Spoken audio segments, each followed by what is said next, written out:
Hey everyone, welcome back. Do you remember when we were working on building our own level of fidelity and we were going through some visual exploration?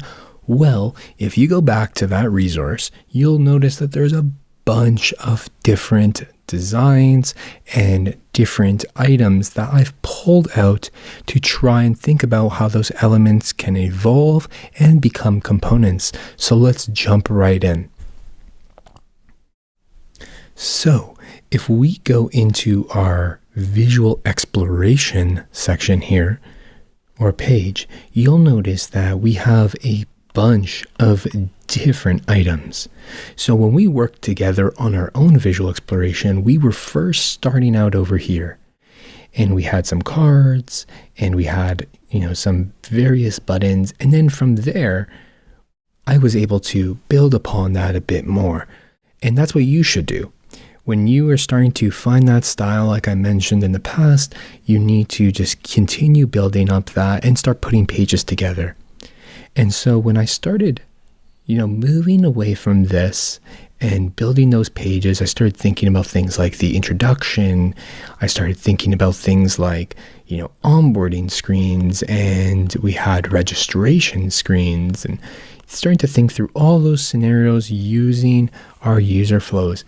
Once we've started to design these and think about all the different items within, I started pulling all these items out. And even though that, we have some variance between some of these cards, things like slight variance when it becomes like, two images versus one image, or, a situation where we have these types of product cards and we have like 5 different variations. Just placing them here and then starting to think through them as a component really helps you kind of clean them up a bit, maybe pare them down a bit, and not necessarily go in too many crazy directions with your designs. At the end of the day, you want your designs to be simple.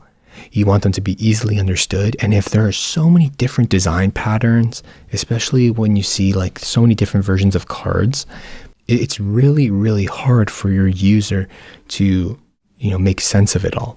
So this is a good way to start getting into the component creations. When you have these like, medium to high fidelity designs, you start pulling out those pieces or those frames and throwing them into different sections like headers or navigations, buttons, button containers I have here even.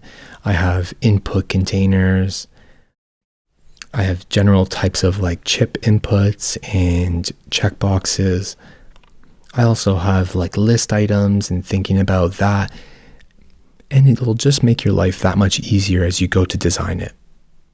So that's where I'm currently at within this process. And I'm going to show you the different sections of our design system and how we can go about creating it for yourself.